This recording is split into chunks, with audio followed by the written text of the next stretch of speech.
compañeros, los que no tenían la posibilidad de estar, o los 2, 3 que me avisaron por la parte de asistente, pues revisen las clases, ¿no? Vamos a iniciar hoy a ver una bacteria que incluso el viernes por ahí platicaron con la química Anaí, que es Mycobacterias. Específicamente vamos a hablar hoy de Mycobacterium tuberculosis.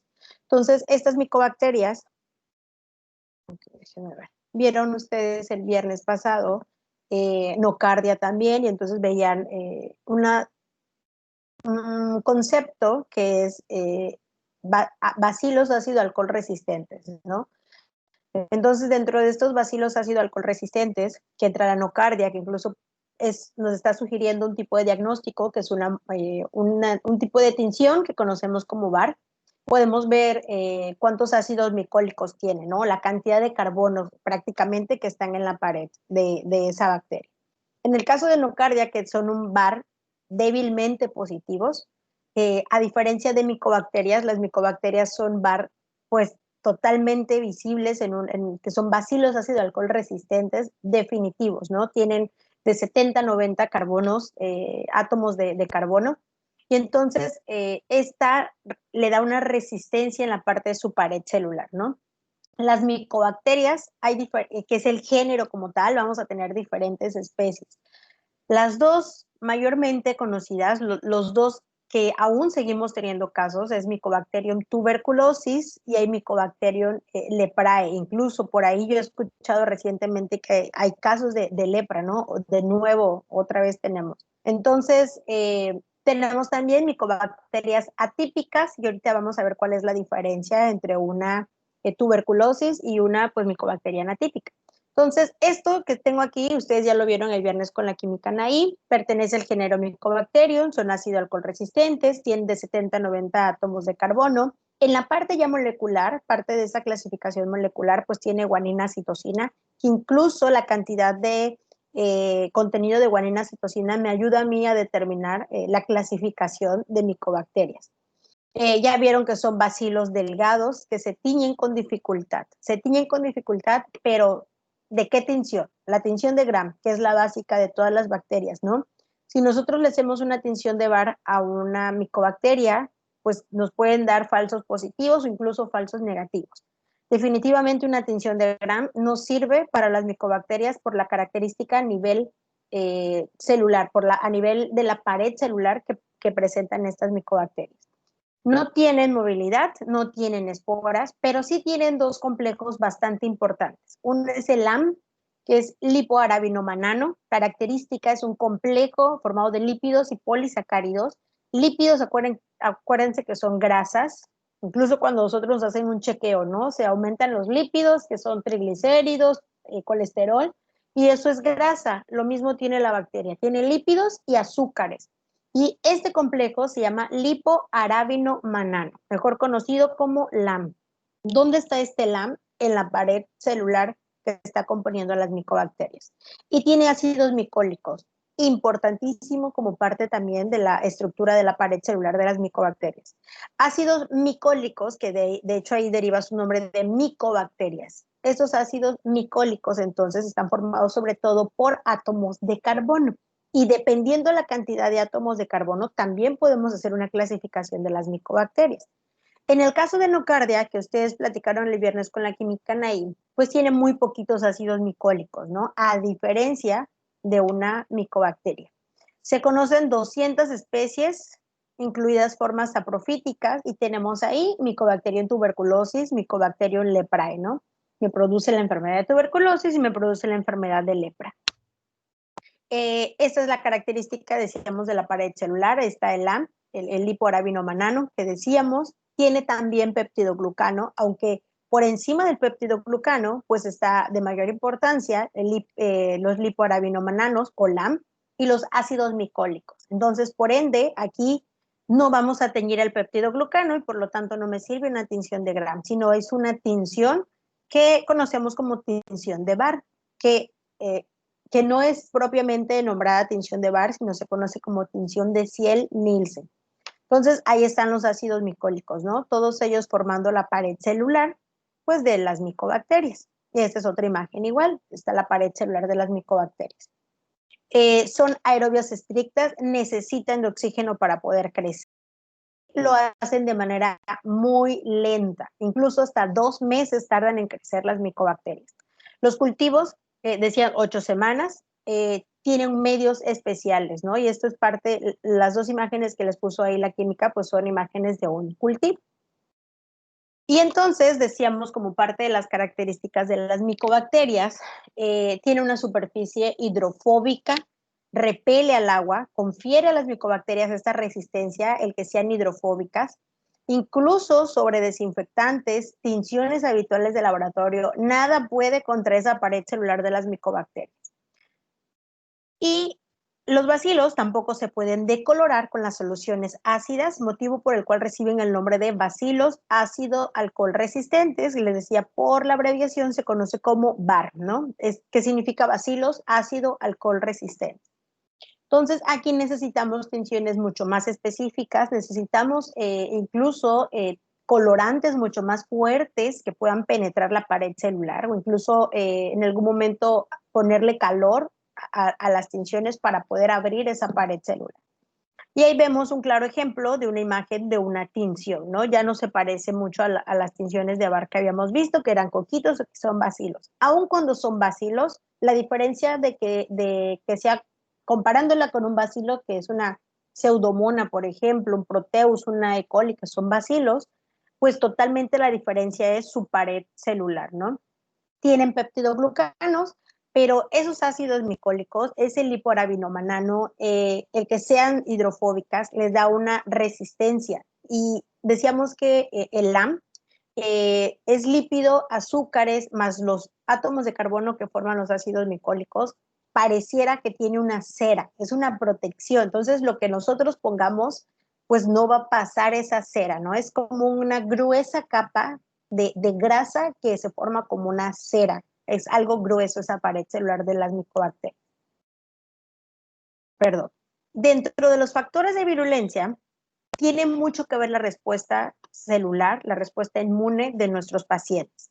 Y vamos a tener 2 resultados de acuerdo a la convivencia o el contacto que tenga el paciente con las micobacterias. Puedo tener una reacción, dice, de hipersensibilidad de tipo retardado, de TH la inicial, a las proteínas micobacterianas que provoca la destrucción de mis macrófagos no activados que contienen organismos en estado de multiplicación. Y por otro lado, tengo algo que se llama inmunidad mediada por células que activan a los macrófagos, permitiendo que destruyan a las micobacterias obtenidas dentro de su citoplasma.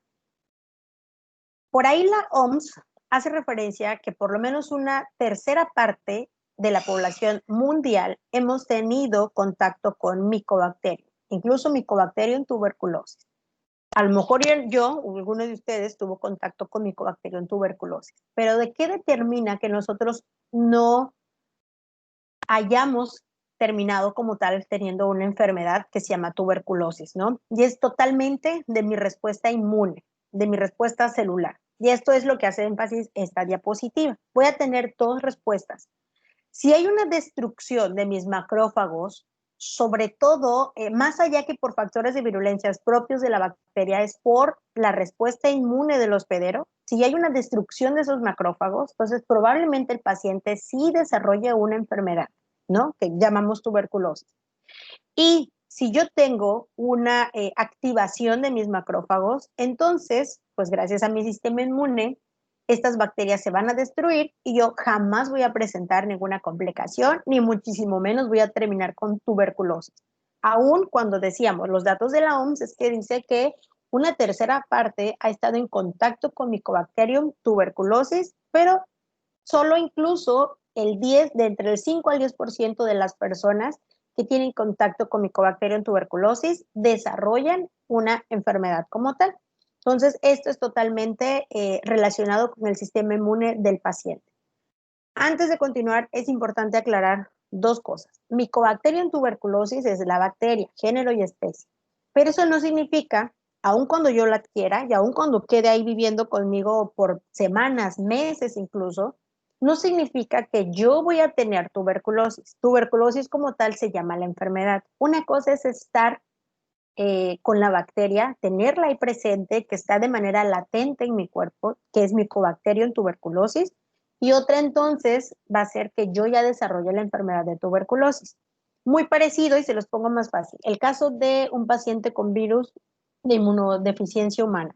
Ustedes saben que no todos los pacientes con VIH terminan teniendo SIDA, ¿no? SIDA ya es, pues como tal, un síndrome que es la sumatoria de muchas complicaciones, pero SIDA ya es la enfermedad producida por el virus de VIH. Entonces van a haber pacientes con VIH que jamás tengan SIDA, ¿no? Y eso depende mucho del sistema inmune, depende mucho de, pues, recuento de linfocitos, depende mucho del tratamiento, ¿no? Lo mismo sucede con Mycobacterium tuberculosis. Una cosa es tengo Mycobacterium tuberculosis y otra cosa es como tal que yo ya desarrollé la enfermedad que va a ser tuberculosis. Entonces, aquí sí hay que dejar claro esa parte. Cualquier duda que tengan, chicos, acuérdense con confianza. Sobre todo las dudas que tengan. Acuérdense que el próximo 29, si no mal recuerdo, tienen ya su examen. De este jueves, sí, justo 10 días, de este jueves que viene en 8 días ya tenemos el segundo parcial. Entonces, incluso si van a querer algún tipo de asesoría, algún tema en particular, incluso entre clase, a mí no me molesta para nada que me estén pregunta y pregunta, ¿ok? Porque de los 22 tienen que estar arriba de 7 en este segundo parcial.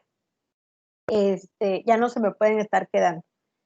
Bien, entonces, esto es nada más para recalcar que la importancia de la pared celular de las micobacterias, pues es totalmente, hace la diferencia con las otras bacterias, ¿no? Con los otros bacilos. Entonces, aquí están ácidos micólicos y lipoarabinomanano, que significa el AM, ¿no? Y ahí tenemos los ácidos micólicos, que son estas estructuras como estos palitos rojos. Tenemos glucolípidos, decíamos que son azúcares, que son lípidos. Y nuestros LAM, que son como estas cadenitas color gris, ¿no? Todo eso está por encima del péptido glucano. Entonces, es como una cera, decíamos, como una protección, como una base, como si estuviera plastificada prácticamente en la pared celular de una micobacteria. Y por esto decíamos que los lipoarabinomannanos dan a la micobacteria una pared celular con un contenido inusualmente elevado de lípidos. Más del 60% de la pared celular está compuesta de estos lípidos, y la pared celular de estas bacterias pueden teñirse solo utilizando medidas extremas como calor o sustancias penetrantes. Y ahí les puse una imagen. La tinción de Ziel-Nielsen, que es regularmente la tinción que mandarían ustedes a realizar como parte del diagnóstico de una persona con tuberculosis o con otro tipo de infección por micobacterias. Esta tinción de Ziel-Nielsen incluso se tiene que calentar, y ahí está la imagen, ¿no? Es muy parecido a la tinción de Gram, pero aquí se tiene que añadir el calor. Y lo que hacemos es como derretir esta parte de lípidos, esta grasita que tiene la bacteria para poder abrir la pared celular y entonces penetre el colorante, ¿ok? Y bien, la clasificación entonces, ¿cómo vamos a clasificar las diferentes micobacterias? Género es micobacterias y tenemos diferentes especies. Pueden ser de acuerdo a la capacidad de ácido-alcohol resistencia, qué tan resistentes puedan ser. La presencia de átomos de carbono, de ácidos micólicos que tiene desde 70 a 90 átomos las micobacterias. De acuerdo a esa cantidad de átomos de carbono o de ácido micólico, puedo saber qué tipo de micobacterias son. Contenido de guanina y citosina que decíamos a nivel molecular. Si hay una pigmentación de las colonias cultivadas, es decir, a través de los cultivos, ellas pueden hacer una coloración de esas colonias, de ese crecimiento en los cultivos, o incluso si lo hacen con luz o en oscuridad. También eso sirve como parte de la clasificación, de acuerdo a los requisitos nutricionales también y de temperatura que tenga. Entonces, por ahí decíamos requisitos nutricionales, sobre todo puede ser que ellos lo van a hacer en presencias de oxígeno, si necesitan nitrógeno, si necesitan otro tipo de enzimas, diferentes temperaturas. De acuerdo a esto, nosotros vamos a poder ir clasificando a las micobacterias. ¿Ok? De manera general, vamos a tener dos tipos de micobacterias: las micobacterias tuberculosas y las micobacterias no tuberculosas, abreviadas en muchos libros como MNT, que hace referencia a micobacterias no tuberculosas. ¿Cuál es la diferencia? Claramente es todas las micobacterias tuberculosas me pueden provocar la enfermedad de tuberculosis. Y las no tuberculosas, pues tienen menos virulencia, son mucho menos patógenas, y entonces por mucha micobacteria no tuberculosa, por mucha micobacteria no tuberculosa, aún independientemente de mi sistema inmune, yo nunca voy a desencadenar una enfermedad de tuberculosis. Esa es la clasificación más general.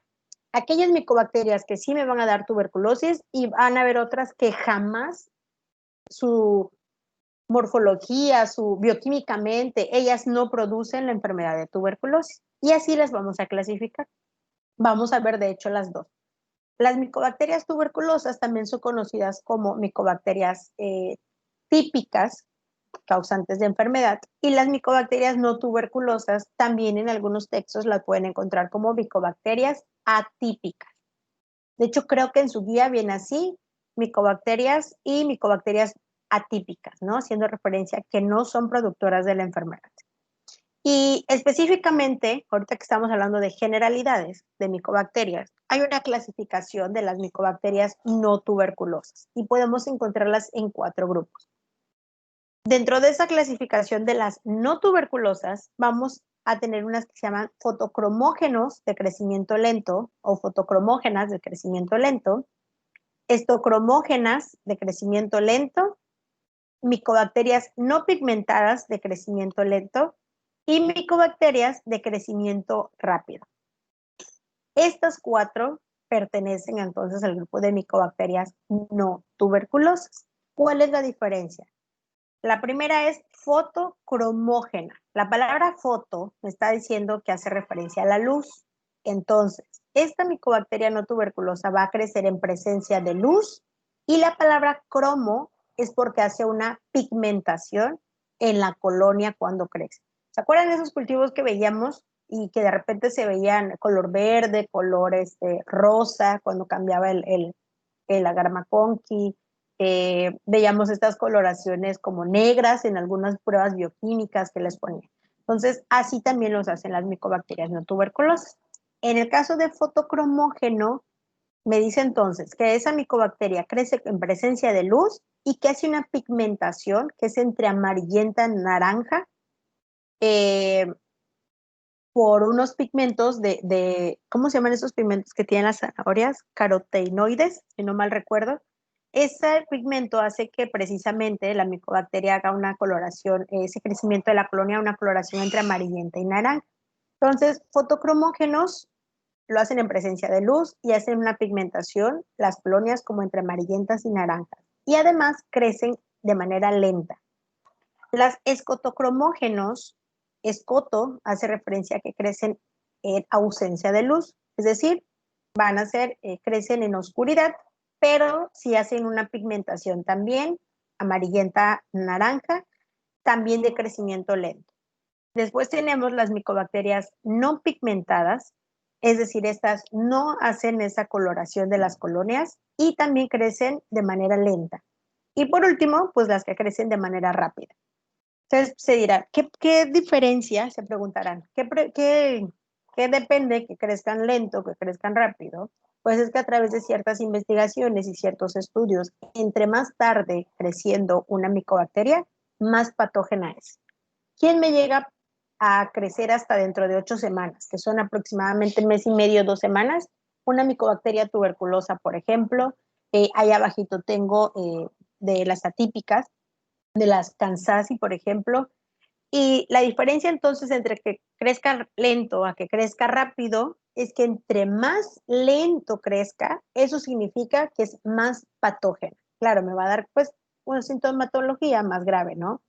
El que crezca más rápido, pues me está diciendo que es una micobacteria pues mucho más noble, ¿no? Y eso es como parte del diagnóstico, a veces eso nos sugiere la patogenicidad de la micobacteria, el que crezca lento o el que crezca rápido. Estas 4 clasificaciones pertenecen exclusivamente para micobacterias no tuberculosas o también conocidas como micobacterias atípicas.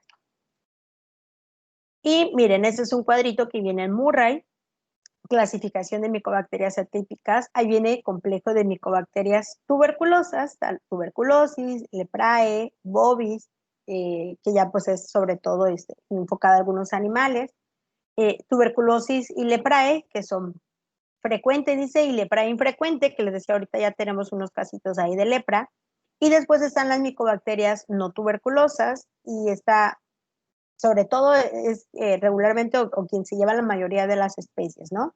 Entonces, es de las que platicábamos ahorita, crecimiento lento o crecimiento rápido. Y como parte también del crecimiento de las bacterias, hay un cultivo específico para las micobacterias que se llama cultivo de Lowenstein-Jensen. Y la mayoría de las micobacterias se divide lentamente y los cultivos requieren una incubación de hasta 8 semanas antes de que se detecte el crecimiento. Entonces, eso les decía, de acuerdo a lo tardado del crecimiento, a veces nos sugiere la patogenicidad. Y ahí está justo un tubito de cultivo de Lowenstein-Jensen. ¿Por qué creen que este tubito tiene que ir tapado? Alguien que me diga por qué creen que este tubito de Lowenstein-Jensen Porque va son anaerobias tapado. estrictas. Porque son, Anaerobias estrictas. no, de hecho son aerobias, Oh, estrictas, necesitan oxigenación. ¿Alguien más que me diga por qué taparíamos estos tubitos? ¿O por qué no el cultivo sería así como estas cajitas que normalmente hemos visto en las otras imágenes, que no están completamente tapadas? ¿Alguien sabe cómo nos podemos infectar? ¿Por qué? Podría crecer otra bacteria o no sé. También puede ser parte de ello, pero alguien que me diga cómo nos podemos infectar de Mycobacterium. ¿Por vía inhalatoria? No. ¿Por qué? Inhalatoria. Ajá. Exacto, sí, Meral.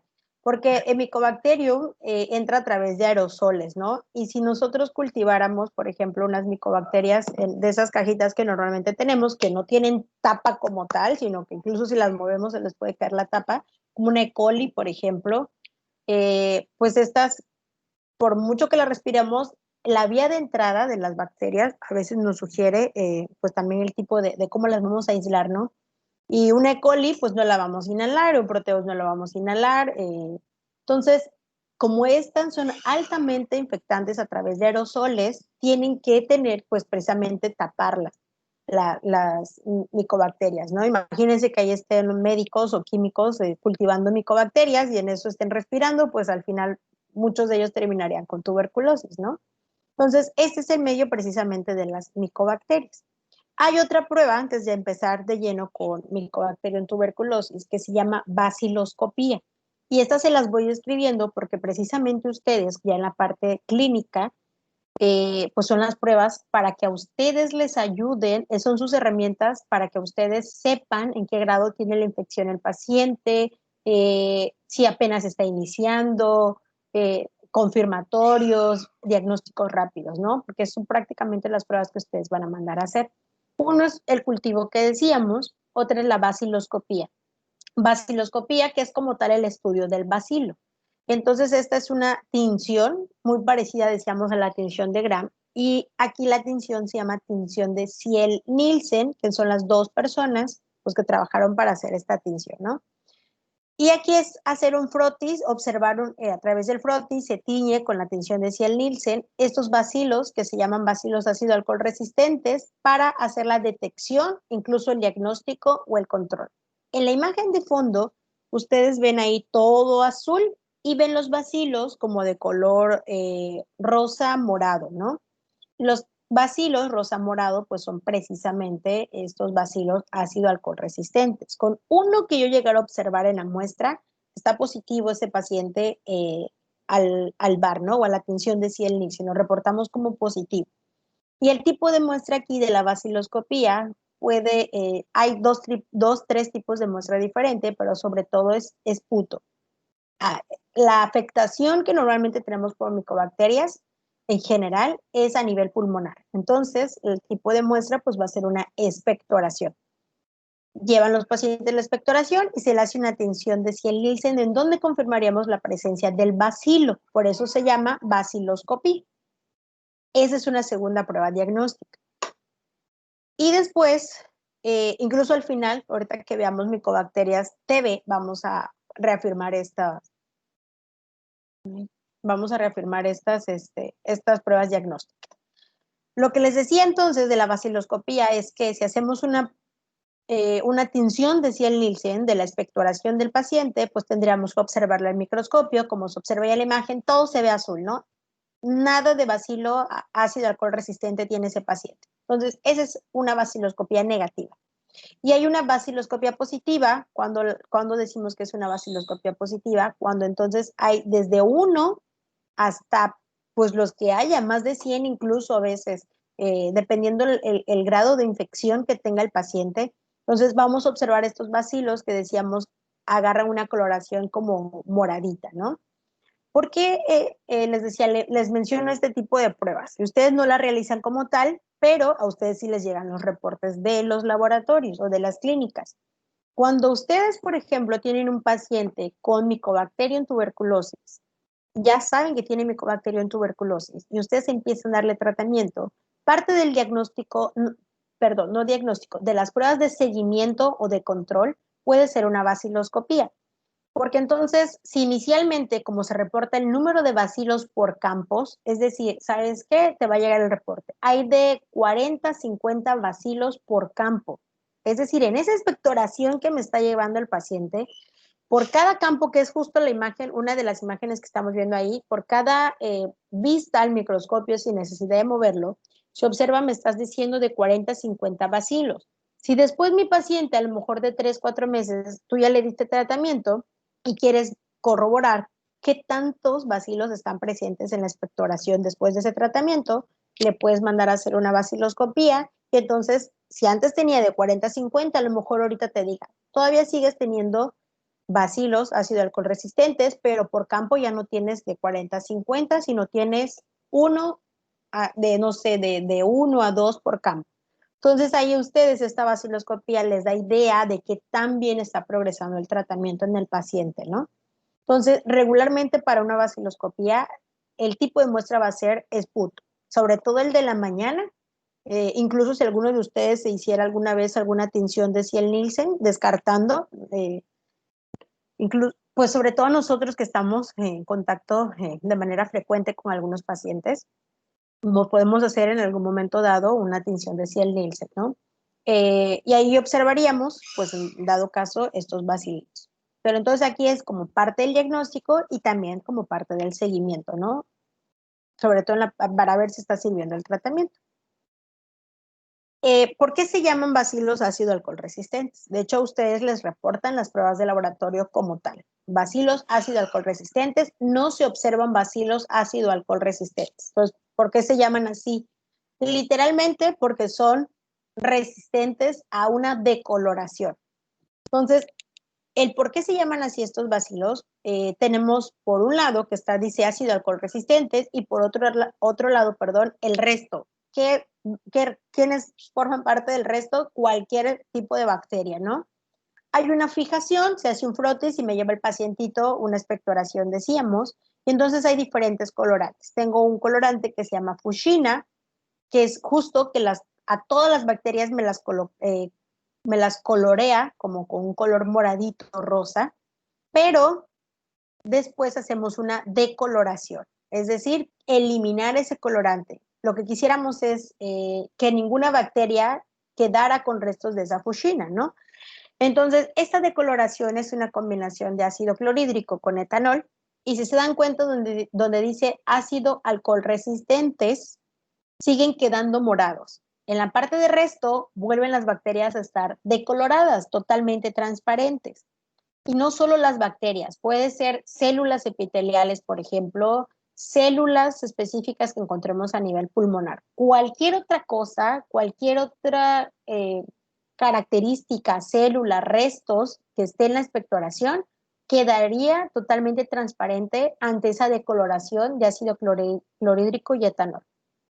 Y de ahí viene el nombre, que las micobacterias, una vez que les agregamos el colorante de Fuchsina, ya se quedaron teñidas. Y por más ácido clorhídrico con etanol, es decir, por más que las queramos decolorar, simplemente nunca se decoloran porque ya quedó impregnada la Fuchsina precisamente en esos ácidos micólicos. De ahí el nombre que se llamen ácido alcohol resistentes, tal cual el nombre de la bacteria, ¿no? Porque entonces ustedes, hay algunos infectólogos que me ha tocado, les decía que llegan y les gusta observar el frotis, ¿no? De ver si están en hospitales o en clínicas y ahí mismo tienen el laboratorio, a veces bajan y a observar los bacilos. Entonces, dado a esta coloración, tenemos que todo el frotis, todo lo que observamos al microscopio queda teñido de color azul por un segundo colorante que se llama azul de metileno. Todo queda azul, excepto los bacilos, en este caso que pudieran ser por micobacterias, Mycobacterium tuberculosis puede ser, que vamos a observar de color morado y rosadito. Por eso observamos esa, me voy a regresar tantito. Miren. En esta parte aquí abajo donde dice baciloscopia positiva, decíamos todo azul y solo moradito los bacilos que pues no se decoloraron. Como parte también del diagnóstico, hay otra prueba que se llama prueba de tuberculina o prueba de PPD, perdón, que hace la medición de las proteínas de las micobacterias. Esta prueba de tuberculina, no sé incluso si alguien ha viajado a otro país, hay países que requieren que se hagan pruebas de PPD o pruebas de tuberculina. Es como a modo de una vacuna. Lo que hacen es inyectarnos el reactivo en la piel y se hace una especie como si fuera una ronchita, como si fuera se forma una pápula, que es el término correcto. Y entonces, después de 3 días, esa pápula totalmente desaparece si estuviera negativo, o en dado caso que está positivo, esa pápula incluso puede crecer más, ¿no? Y se hace una medición de cuánto crece esa pápula. ¿Para qué me sirve la prueba de tuberculina? Es una prueba, solo indica que la persona ha sido infectada con bacterias de tuberculosis. Y si está positiva, entonces me va a decir que sí tengo la presencia de micobacterias, Mycobacterium tuberculosis. Y si está negativa, pues me está diciendo como tal que no he tenido contacto con micobacterias tuberculosis, ¿no? Si está negativa, pues me sirve para determinar si la persona tiene la enfermedad de tuberculosis. Es necesario hacer otras pruebas. ¿Qué quiere decir aquí? Que la prueba de PPD o de tuberculina solamente me va a decir si he tenido contacto con la bacteria como tal de Mycobacterium tuberculosis. Pero eso no me garantiza el que la paciente como tal ya tiene la enfermedad. Cuando inicialmente tenemos contacto con las micobacterias tuberculosis, por parte de esas pruebas diagnósticas puede ser una tinción de Barr o de Ciel-Nielsen, que veíamos ahorita, o puede ser esta prueba de tuberculina. Es decir, que estamos recién teniendo el contacto con las micobacterias, ¿ok? En el caso de que yo un paciente tenga una afectación de tuberculosis, entonces tendríamos que hacer pruebas más específicas, porque ya no es tan simple poder detectar y decir, ¿sabes que solo tienes micobacterias tuberculosis? Porque a lo mejor ya si tengo yo la enfermedad como tal, la tuberculosis, ya no sea detectable por las proteínas de la bacteria, sino que tuviera yo que hacer una radiografía de tórax, por ejemplo, para ver qué tan comprometido está mi pulmón. Tuviera que ahora sí hacer un diagnóstico a través de la expectoración.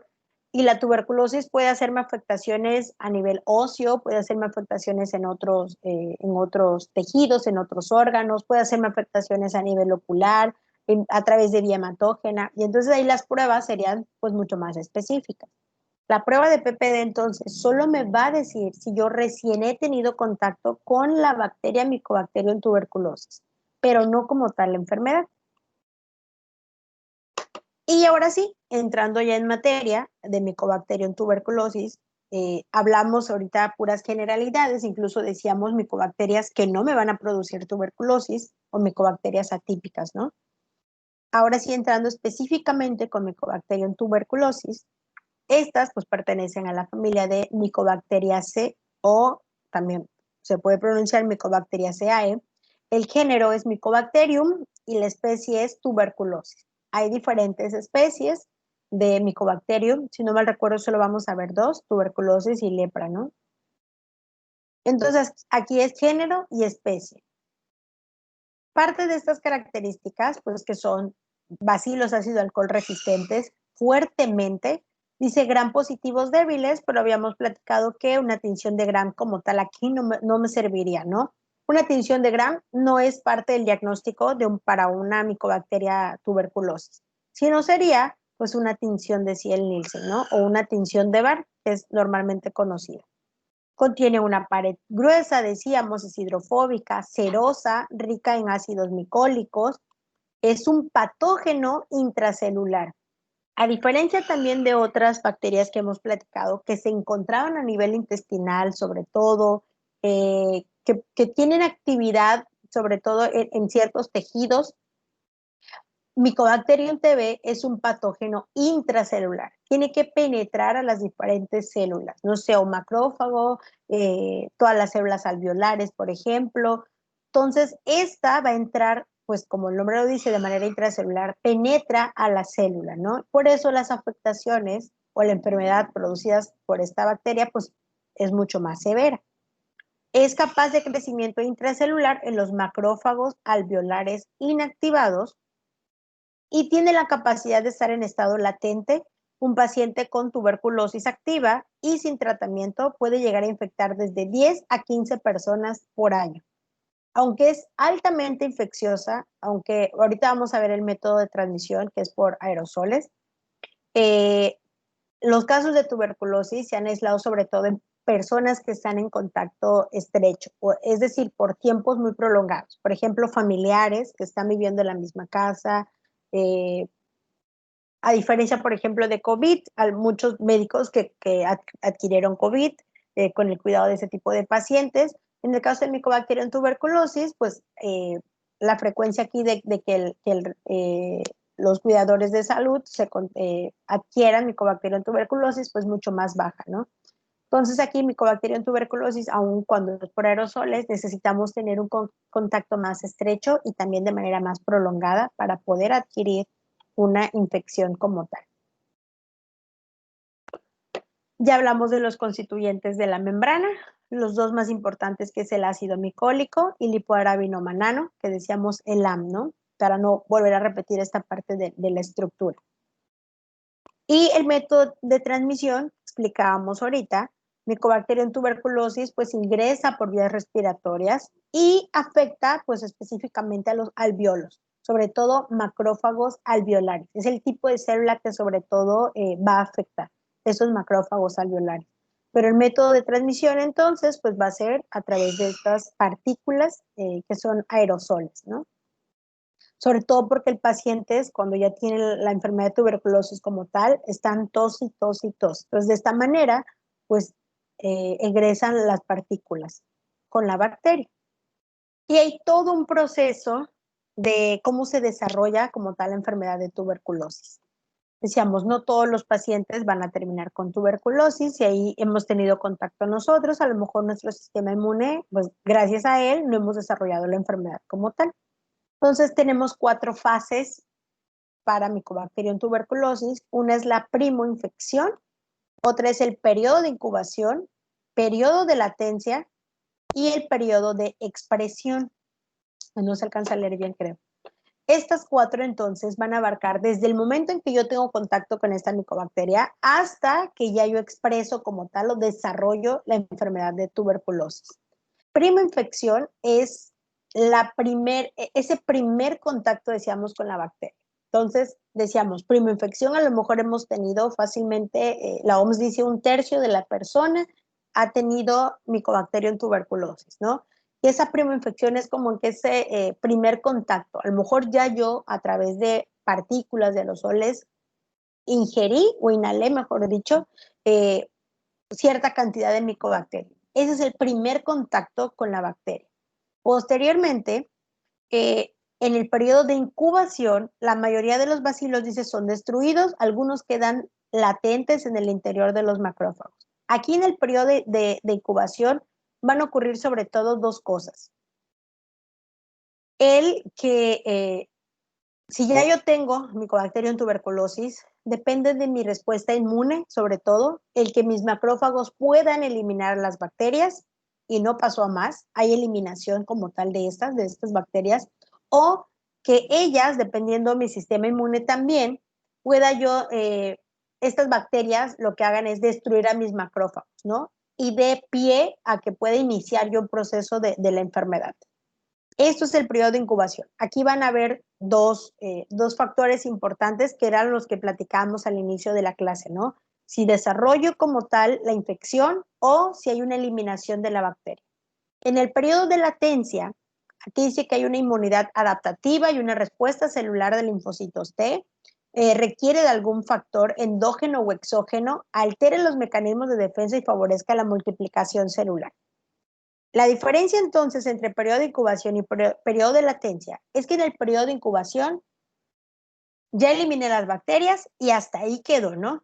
Ya no hay más cabida para micobacterias tuberculosis. Sin embargo, si mis macrófagos se vieron alterados por las micobacterias tuberculosas, entonces ahí pueden quedar guardaditas estas micobacterias tuberculosis y entrar en un periodo de latencia. ¿Cuánto tiempo dura ese periodo de latencia? Depende totalmente de cada paciente. Pueden ser semanas, incluso años. Pacientes con 2 años posterior pueden salir de este periodo de latencia. ¿De qué depende entonces que esos Mycobacterium tuberculosis, que ya yo tenía ahí después del periodo de incubación, ya mis macrófagos no pudo contra ellas y ahí se quedaron estas micobacterias tuberculosas en periodo de latencia? ¿De qué depende entonces que sigan su camino hacia la enfermedad de tuberculosis? Totalmente también de un factor, dice, endógeno o exógeno. Exógeno es porque yo tenga otra alteración endógena que decíamos, puede ser algún tipo de infección que ya tenga yo ahí de manera dentro del cuerpo, o exógena que yo tenga alguna alteración, incluso algún tipo por tratamientos puede ser, que me supriman mi sistema inmune, porque yo a través de estos meses o esos años que estaba yo en periodo de latencia, adquirí una neumonía, pude adquirir otra infección viral, pude adquirir un VIH, por ejemplo, me hicieron algún tipo de trasplantes, todo este tipo de afectaciones. Tengo una citopenia, es decir, por cualquier otro motivo, todas mis células están disminuidas, mis linfocitos están bajos, mis eosinófilos están bajos, macrófagos también están bajos, por cualquier otra infección, por cualquier otra afectación que disminuya nuestro sistema inmune, es justo como que la señal de que esas micobacterias que ya estaban viviendo dentro del paciente se puedan reactivar para ahora sí, finalmente expresarse. Y aquí en el periodo de expresión, pues está la aparición de los signos, de los síntomas, del desenlace, puede ser porque el paciente fallezca, porque ya lo diagnosticamos y va a tener el paciente una curación, porque el paciente pueda tener una recaída o recidiva, o decíamos que el paciente llega a fallecer. ¿Okay? Entonces, todos estos 4 fases determinan el periodo de vida como tal de Mycobacterium tuberculosis dentro de los pacientes.